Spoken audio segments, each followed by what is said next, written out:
মসজিদে আল্লাহ তাআলা রব্বুল আলামিনের ঘরে আসার তৌফিক দান করেছেন জুমার দিনে। এজন্য সেই মহান মনিবের দরবারে প্রাণ খুলে শুকরিয়া আদায় করছি আলহামদুলিল্লাহ। দরুদ পড়ছি, সালাম পড়ছি সেই মহান মানবতার মুক্তির দূত সাইয়্যিদুল কওনাইন বিশ্ব নবী জনাব রাসূলুল্লাহ সাল্লাল্লাহু আলাইহি ওয়াসাল্লামের প্রতি। আল্লাহ পাক রব্বুল আলামিন যাকে কোরআনের মতো নিয়ামত দান করেছেন, যে কোরআনকে আঁকড়ে ধরে মুসলমানরা এই পৃথিবীর সমস্ত কিছুকে শাসন করেছে, যে কোরআনকে আঁকড়ে ধরার কারণে মুসলমানরা এক সময়ে বিজয়ী জাতি ছিল, যে কোরআনকে মেনে নেওয়ার কারণে দৈনন্দিন জীবনে মুসলমানরা এক সময় তাদের কথা শুনলে রোম পারস্য পর্যন্ত কেঁপে উঠত, সেই কোরআন আল্লাহ তাআলা আমাদেরকে দিয়েছেন। এটা বড় একটি নিয়ামত। এই কোরআনের আল্লাহ তাআলা রব্বুল আলামিনের সূরাতুল আনফাল থেকে আমরা 60 নম্বর আয়াত থেকে আমরা কিছু কথা শুনবো ইনশাআল্লাহ। আল্লাহ তাআলা সূরাতুল আনফালের 60 নম্বর আয়াতে আল্লাহ তাআলা বলছেন, ওয়াইদু লাহুম মাসতাতা'তুম মিন কুওয়া। আল্লাহ বলছেন, সরল অর্থ হলো আর তাদের মোকাবিলা করার জন্য তোমাদের সামর্থ্য অনুযায়ী তোমরা শক্তি অর্জন করো। যে আজকে আমি তেলাওয়াত করলাম, এই আয়াতটি আল্লাহ তাআলা রব্বুল আলামিন বদর যুদ্ধ শেষ হয়ে গিয়েছে, মুসলমানরা বিজয় লাভ করেছে, মুসলমানরা অনেক গনিমত পেয়েছে, যুদ্ধরত সম্পদ, সেগুলি মুসলমানরা তারা নিয়ে আসতেছে এবং কেউ কেউ মনে করতেছে এত সম্পদ আমরা পেয়েছি, এগুলো দিয়ে কি করবো আমরা। আল্লাহ তাআলা এই যুদ্ধরত সম্পদ দিয়ে কি করতে হবে এবং মুসলমানদেরকে শক্তি অর্জনের জন্য আল্লাহ তাআলা যে পন্থা অবলম্বন করতে বলেছেন, সেই কথাই আল্লাহ তাআলা কোরআন কারীমের এই সূরার মধ্যে আল্লাহ তাআলা তুলে ধরেছেন। সুবহানাল্লাহ। পৃথিবীতে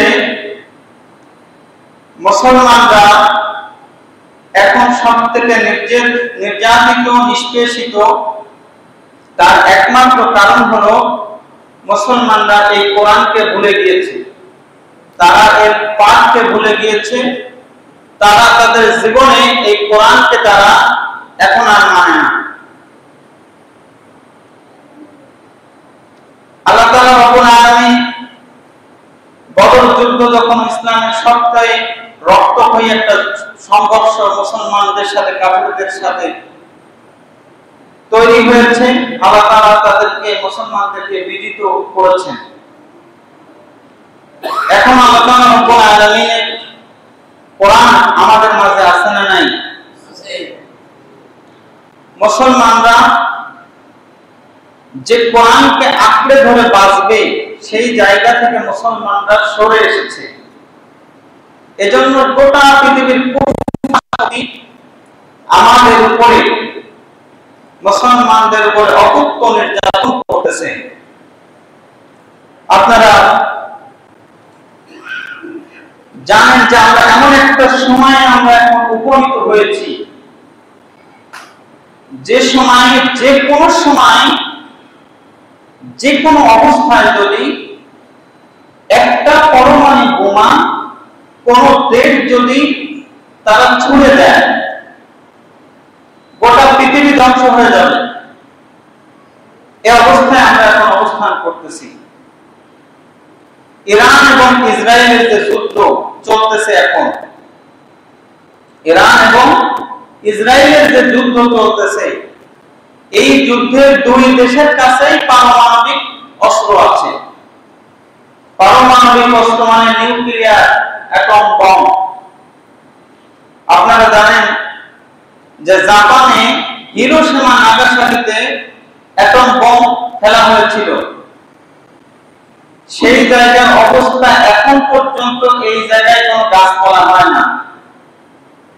এত বছর পরেও সেখানে কোনো গাছপালা হয় না।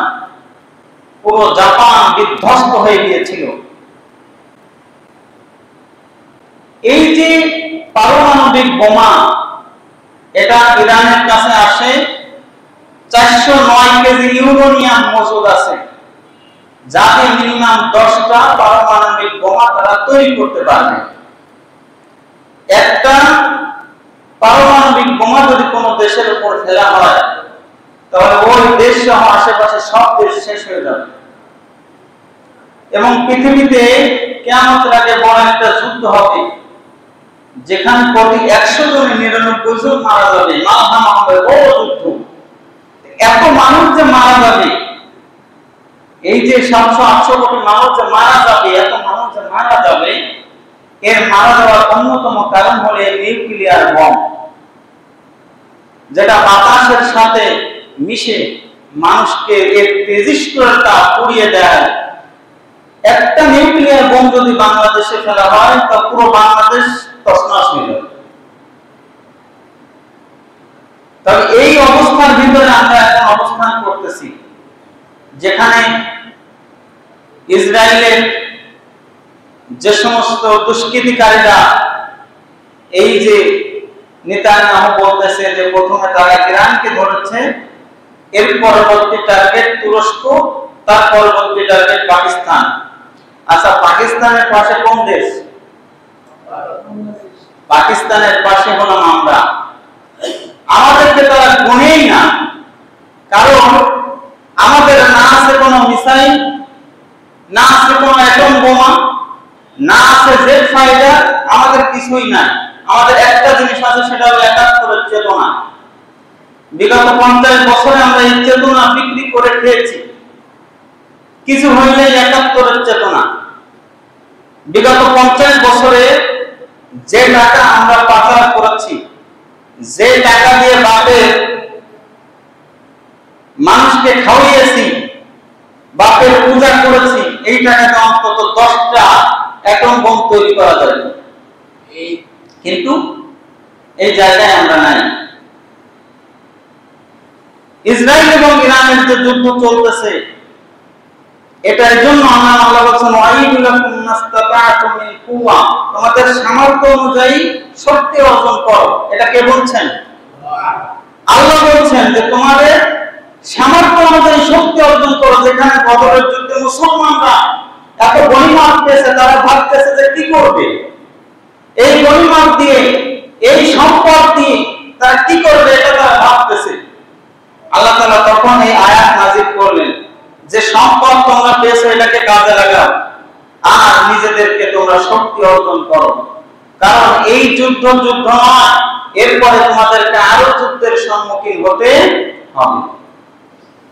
রাসূল কারীম সাল্লাল্লাহু আলাইহি ওয়াসাল্লাম বলেছেন যে মুসলমানের জন্য সবথেকে বেশি যেটা দরকার, সেটা হলো একজন মুসলমান দুইটা জিনিস তার জানতেই হবে।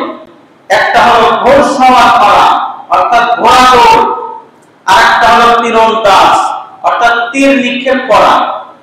আল্লাহ রাসূল সাল্লাল্লাহু আলাইহি ওয়াসাল্লাম আবার বললেন, তবে আমার কাছে উত্তম মনে হয় ঘোড়া দৌড় থেকে যে তীর নিক্ষেপ করে, এই ব্যক্তি আমার কাছে উত্তম মনে হয়। সুবহানাল্লাহ। আল্লাহ রাসূল সাল্লাল্লাহু আলাইহি ওয়াসাল্লাম যে সময় এই কথা বলছেন, রাসূল কারীম সাল্লাল্লাহু আলাইহি ওয়াসাল্লামের সময়, সেই সময় সবথেকে যে বেশি দরকার সেটা হলো ঘোড়সওয়ার এবং তীরন্দাজ। এবং আপনি সাধারণ মানুষ কিন্তু ঘোড়ায় উঠে আপনি থাকতে পারবেন না। সাধারণ মানুষ যদি ফিট না হয়, এটা পরিচালনার জন্য প্রশিক্ষণ না থাকে, আপনি ঘোড়ায় উঠে দৌড় দিলে আপনি চিত হয়ে পড়ে যাবেন। এর জন্য শক্তি দরকার। আল্লাহ বলছেন মাসতাতা'তুম মিন কুওয়া, শক্তি অর্জন করো, তোমরা শক্তি অর্জন করো, কারণ এই তোমাদের এই শক্তি আগামীতে তোমাদের জন্য কাজে লাগবে। আল্লাহ তাআলা রব্বুল আলামিন মুসলমানদেরকে ডেকে বলতেছেন যে ও মুমিনেরা শোনো, যে গনিমত তোমরা পেয়েছো এই গনিমত তোমরা কাজে লাগাও। এখন আমরা ইরান এবং ইসরায়েলের যে যুদ্ধ, এই যুদ্ধে আমাদের কিছু আদর্শিকভাবে আমাদের কিছু অবস্থান থেকে এই কথাগুলো আমি বলতেছি, ভালো করে শুনবেন। আমরা অনেকেই ইরানের জন্য আমরা মায়া কান্না করতেছি, ইরানকে খুব সমর্থন করে একদম আকাশ পর্যন্ত পৌঁছে দিচ্ছি আমরা, কিন্তু ইরানের যে মতাদর্শ, ইরান যে একটা দেশ, এর যে আদর্শিকভাবে তারা যে কতটা জঘন্য, এটা যদি আপনি না জানেন তাহলে আপনি ভুল করবেন। 1980 থেকে 1988 এই 8 বছর ইরান এবং ইরাক এই দুই দেশ যুদ্ধ হয়েছে। কত বছর? 8 বছর। ইরাক হলো মুসলমানদের একটা ঐতিহ্য ভূমি, যার রাজধানী ছিল বাগদাদ। আব্বাসি খেলাফত, উমাইয়া খেলাফত, পৃথিবীর মুসলমানদের সমস্ত খেলাফতের একটা অংশ ছিল বাগদাদ, এবং এই বাগদাদ ছিল জ্ঞান এবং বিজ্ঞানের একটা রাজ্য। এই 1980 থেকে 1988 ইরান এবং ইরাক এই দুই দেশ যুদ্ধে জড়িয়ে পড়ে। এর নেপথ্য ছিল আমেরিকা এবং ইসরায়েল। ইসরায়েলের সাথে আমেরিকার বন্ধুত্ব, এটা 1939 থেকে 1945 দ্বিতীয় বিশ্বযুদ্ধের সময় তারা এই বন্ধুত্ব স্থাপন করে। এই বন্ধুত্ব এখন পর্যন্ত টিকে আছে, কারণ আল কুফরু মিল্লাতুন ওয়াহিদ। সমস্ত কুফর শক্তি কি? অনেক কিছু এখানে শেখার আছে। তারা 1945 সালের বন্ধুত্ব এখনো 2025 তারা টিকে আছে, অথচ মুসলমান একজন মুসলমান আর একজন মুসলমানের ভাই, একই দেশ পাশাপাশি, ইরাক, ইরান, কুয়েত, সৌদি আরব, জর্ডান, লেবানন, লিবিয়া, সিরিয়া, ফিলিস্তিন, মিশর সব মধ্যপ্রাচ্যের অন্তর্ভুক্ত। ইরান থেকে ইসরায়েল প্রায় 1550 কিলোমিটার। এই 1550 কিলোমিটারের ভিতরে এখান থেকে এদের কোনো স্থলভাগ সীমান্ত নাই। আপনি তার মানে এদের সাথে কোনো রাস্তার যোগাযোগ নাই। যুদ্ধ হচ্ছে কোন জায়গা থেকে? সব উপর থেকে। এখান থেকে আফগানিস্তান প্রায় 1500 থেকে 1600 কিলোমিটার। তার মানে আমরা এখান থেকে যদি আফগানিস্তানের সাথে যুদ্ধ করি, তাহলে আমাদেরকে, আমরা যদি এখান থেকে মিসাইল নিক্ষেপ করে ওইখান যে পড়বে, যদিও আমাদের কিছু নাই, তারা নিক্ষেপ করলে এখানে এসে পড়বে। এর ভিতরে কতগুলো দেশ? ইরান এবং এই যে ইসরায়েল, এর ভিতরে অনেকগুলি দেশ আছে। ইসরায়েলের পাশে আছে জর্ডান, আছে লিবিয়া। এই যে এই সমস্ত সব দেশ মধ্যপ্রাচ্যের ভিতরে অবস্থিত। অথচ এই যে এত দূর থেকে যুদ্ধ হচ্ছে, আপনারা মনে করতে পারেন হয়তোবা ইরান এই যে ইসরায়েলের উপর আক্রমণ করতেছে ফিলিস্তিনিদের সহানুভূতির জন্য। না, ফিলিস্তিনিরা যদি না খেয়েও মরে যায়, এরপরেও ইরান 1 পয়সা দিয়ে তাদেরকে সাহায্য করবে না। তারা এটা আজ থেকে ঠিক 23 বছর আগে নেতানিয়াহু বলেছিল যে ইরাকের কাছে পারমাণবিক অস্ত্র আছে, সুতরাং মোল্লা মৌলভীদের কাছে যদি পারমাণবিক অস্ত্র থাকে এটা আমাদের জন্য ভয়ঙ্কর, সুতরাং ইরাক আক্রমণ করতে হবে। এবং ইরাক আক্রমণ করা হলো। এই সময়ে এই ইসরায়েলকে সহযোগিতা করেছিল ইরান, এবং এই ইরাকের নগরীতে সবথেকে বেশি 90% উপরে যারা ছিল তা আমাদের মতই সুন্নি মুসলমান, আহলুস সুন্নাহ ওয়াল জামাতের আকীদার অনুসারী। আর বর্তমান যে ইরান আছে, এরা হলো ইসনা আশারা শিয়াদের অন্তর্ভুক্ত, এরা শিয়াদের অনুসারী। আপনারা জানেন হযরত ওমর রাদিয়াল্লাহু তাআলা আনহু, যিনি তার সময়ে বাইতুল মুকাদ্দাস বিজয় করেন, এই ইরানের লোকেরা ওমর রাদিয়াল্লাহু তাআলা আনহুকে তারা মুসলমানই মনে করে না, সাহাবী মনে করে না, তাকে তারা মুরতাদ মনে করে, বলেন নাউযুবিল্লাহ। এবং ইরান যখন এই ইরাক আক্রমণ করে, একজন আলেমের দুইটা সন্তান ছিল, একটা ছেলে এবং একটা মেয়ে। ছেলেটার নাম ছিল ওমর আর মেয়েটার নাম ছিল আয়েশা।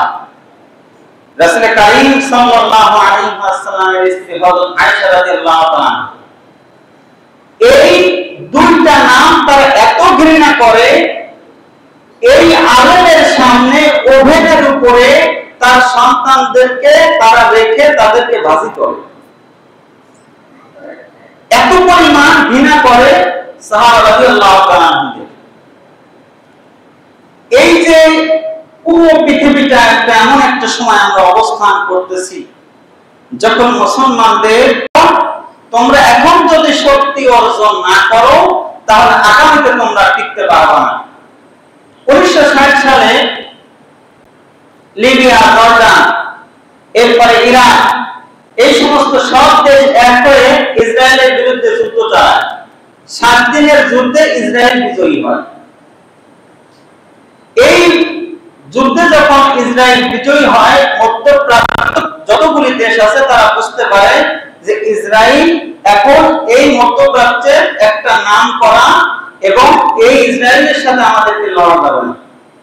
ঠিক একইভাবে দেখেন যে ইরাককে শেষ করে দিয়েছে, মাটির সাথে মিশিয়ে দিয়েছে।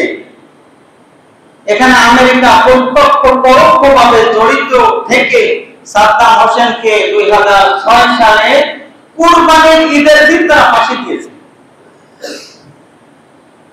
তারা কুরবানির ঈদের দিন ফাঁসি দিয়েছে। ইরাকের এমন কোন জায়গা নাই যেখানে বম্বিং হয় নাই, ইরাকের এমন কোন মানুষ নাই যারা নির্যাতিত হয় নাই।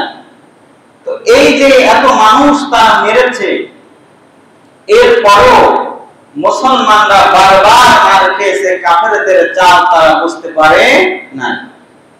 এখন আপনি যতগুলি মুসলিম দেশ বলেন, আল্লাহ বলছেন মাস্তাতাম মিন কুওয়া, নিজেরা শক্তি অর্জন করো। মুসলমান সৌদি আরব অস্ত্র পেলে কোন জায়গা থেকে? আমেরিকা থেকে। মুসলমানের দেশ, তারা নিজেরা অস্ত্র কেনে আমেরিকা থেকে। অথচ এই আর্টিফিশিয়াল ইন্টেলিজেন্সের যুগে আপনি যে অস্ত্র চালাবেন, ড্রোন চালাবেন, সফটওয়্যারগুলি তাদের, এবং এই অস্ত্র কেনার সময় তারা লিখিত দেয় আমেরিকায় আক্রমণ করা যাবে না, ইসরায়েলে আক্রমণ করা যাবে না, এটা লিখিত দিয়ে তারপরে তাদের অস্ত্র কিনতে হবে। অথচ আমরা বলছেন মাস্তাতাকুম মিন কুওয়া, নিজেরা শক্তি অর্জন করো। আল্লাহ রাসূল সাল্লাল্লাহু আলাইহি ওয়াসাল্লাম বদরের যুদ্ধে এটাকে কাজে লাগালেন। কাজে লাগানোর পরে এরপরে আসলো উহুদ যুদ্ধ।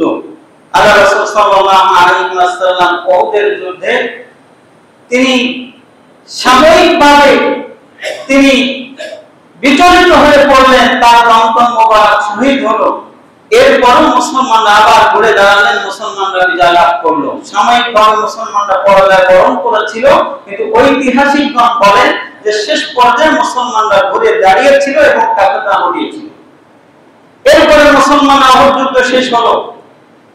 এরপরে মুসলমানরা আরো বিভিন্ন যুদ্ধে জড়িয়ে পড়লো। সবচেয়ে বড় যুদ্ধ হলো তাবুক যুদ্ধ। প্রত্যেকটা যুদ্ধে আল্লাহ রাসূল সাল্লাল্লাহু আলাইহি ওয়াসাল্লামের নীতি ছিল, তিনি যে গনিমত পেতেন, তিনি যে সম্পদ পেতেন, এটাকে তিনি 5 ভাগ করতেন। 5 ভাগ করে একটা ভাগ দিতেন যারা যুদ্ধ করেছে, একটা ভাগ দিতেন যারা অভাবী আছে, এবং একটা ভাগ রাখতেন যে আগামীতে যেন যুদ্ধ করা যায়। রাসূল কারীম সাল্লাল্লাহু আলাইহি ওয়াসাল্লাম তিনি যে নীতি অবলম্বন করেছিলেন, তিনি 10 বছরে 80টির অধিক যুদ্ধ করেছেন এবং 27টি যুদ্ধে তিনি নিজে নেতৃত্ব দিয়েছেন। সমস্ত যুদ্ধগুলিতে আল্লাহ তাআলা মুসলমানদের সংখ্যা কম থাকার পরেও আল্লাহ তাআলা তাদেরকে বিজয় দান করেছেন। সুবহানাল্লাহ, সুবহানাল্লাহ। অথচ 57টা মুসলিম দেশ, প্রত্যেকটা জায়গায় কাফেররা বম্বিং করতেছে, প্রত্যেকটা জায়গায় মুসলমানরা মার খাচ্ছে, মুসলমানরা এক জায়গায় আসতে পারে না। আল্লাহ তাআলা রব্বুল আলামিন কোরআন কারীমের ভিতরে অনেক জায়গায় অনেক জায়গায় ইহুদিদের পরিচয় করে দিয়েছেন বারবার করে। মুসা আলাইহিস সালাতু ওয়াস সালামকে আল্লাহ তাআলা বললেন যে তোমার যে সমস্ত সৈন্যবাহিনী আছে এদেরকে নিয়ে যাও বাইতুল মাকদিস তোমাদের হাতে আমি আল্লাহ তাআলা জেরুজালেমকে তুলে দিব, আমি আল্লাহ ওয়াদা করতেছি। তিনি ইহুদিদেরকে বললেন যে আল্লাহ তাআলা নির্দেশ দিয়েছেন যে বাইতুল মাকদিস আক্রমণ করতে হবে। ইহুদিরা বলে যে তুমি আর তোমার আল্লাহকে যুদ্ধ করো, যদি বিজয় লাভ করো এরপর আমরা দেখা করব। এদের ইতিহাস হলো বারবার এটা বিশ্বাসঘাতকতা করে। এদের ইতিহাস হলো এটা প্রত্যেকটা নবীকে তারা যত নবীর কাছে এসে প্রত্যেকটা নবীকে তারা সুযোগ পাইলেই হত্যা করেছে। এজন্য ইহুদিদের ব্যাপারে মুসলমানদের সবসময় সতর্ক থাকতে হবে। বিশেষ করে আল্লাহ তাআলা রব্বুল আলামিন কোরআনে বারবার দেখিয়ে দিয়েছেন এবং আল্লাহ তাআলা এই কথাটা স্পষ্টভাবে বলেছেন, ওয়ালা তাহিনু ওয়ালা তাহজানু ওয়া আনতুমুল আ'লাউনা ইন কুনতুম মুমিনিন। আল্লাহ বলেছেন যে ভয় পাওয়ার দরকার নাই, দুঃখ করার দরকার নাই, ওয়ালা তাহিনু ওয়ালা তাহজানু, কোনো ভয় পাওয়ার দরকার নাই, বিজয় আমি আল্লাহ তাআলা তোমাদেরকে দিব যদি তোমরা মুমিন হও। সুবহানাল্লাহ। তাহলে মুসলমানদেরকে যদি বিজয় লাভ করতে হয় তাহলে এক নম্বর হলো মুসলমানদেরকে ঈমান থাকা লাগবে। কি থাকা লাগবে? ঈমান থাকা লাগবে। মুসলমানদের ঈমানের ব্যাপারে কোনো আপোষ নাই এবং আল্লাহ তাআলার কোরআন যে বিষয়ে নির্দেশ দিয়েছেন এই বিষয়ে আমাদেরকে সতর্ক হওয়া লাগবে। যেমন এখন যদি মনে করেন যে যুদ্ধ বেঁধে যায়, আমরা অনেকেই আমরা যাইতে পারবো না, তার কারণ আমরা শারীরিকভাবে ফিট নাই, অনেকে আমরা ব্যায়াম করি না, আমাদের যুব সমাজ মোবাইলে আসক্ত, তারা গেমে আসক্ত, তারা ফজরে উঠতে পারে না। এরপরে মুসলমানদের যুব সমাজ এত অধঃপতন হয়েছে, তারা জুয়ায় আসক্ত, বিভিন্নভাবে অনলাইনে জুয়ায় আসক্ত হয়ে মুসলমানদের এই যুব সমাজ যেন ধ্বংসের দ্বার প্রান্তে এসে দাঁড়িয়েছে। এজন্য আল্লাহ বলছেন মাসতাতাতুম মিন কুওয়া, শক্তি অর্জন করো, সেটা যেভাবে হতে পারে।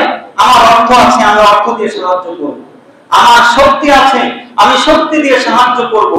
আমার অর্থ নাই, আমার শক্তিও নাই, আমি যাই নামাজে দাঁড়িয়ে যাব।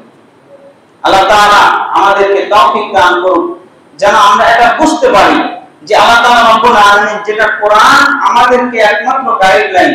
এবং শেষ কথা হলো এই ইরান এবং ইসরায়েলের যুদ্ধে ইরান যদি বিজয় লাভ করে তাহলে আমাদের খুশি হওয়ার কোনো দরকার নাই।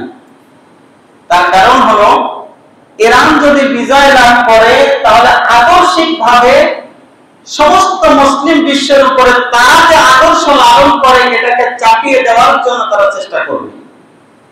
কিন্তু মন্দের ভালো ইসরায়েল যেহেতু এই পৃথিবীর সবথেকে নিকৃষ্ট, সুতরাং আমরা দোয়া করব এজন্য যেন সমস্ত মুসলিম বিশ্ব এক হয়ে যায়। এটা তখনই হবে যখন আল্লাহ তাআলার কোরআনকে তারা বুকে ধারণ করতে পারবে। কিন্তু আলটিমেটলি ইরান যদি বিজয় লাভ করে তাহলে আমাদের কোনো উপকার নাই, কারণ তারা যদি বিজয় লাভ করে তাহলে তারা ফিলিস্তিন উদ্ধার করবে না। ফিলিস্তিনের মানুষ তারা মধ্যপ্রাচ্যের একটা শক্তিধর রাষ্ট্র হিসেবে পরিণত হওয়ার জন্য তারা চেষ্টা করতেছে। যেখানে ইরাককে তারা মাটির সাথে মিশিয়ে দিয়েছে আমেরিকার সাথে, সেখানে ইরানকে তারা মিশাতে পারতেছে না, তাহলে বোঝা যায় এর ভিতরে কোনো কিছু আছে। তারা এই 1960 সাল থেকে নিয়ে শুরু করে এই যে যতগুলি যুদ্ধ হয়েছে ইরান এই জায়গাটা কাজে লাগিয়েছে। তারা নিজেরা শক্তিধর হয়েছে, এত পরিমাণ শক্তিধর হয়েছে যেটা আমাদের সব মুসলিম দেশে হওয়া উচিত ছিল। এত পরিমাণ শক্তিধর হয়েছে যেখানে সমস্ত পশ্চিমা বিশ্বের পরাশক্তিগুলো তাদেরকে এখন তাদের উপরে খবরদারি করতে ভয় পাচ্ছে।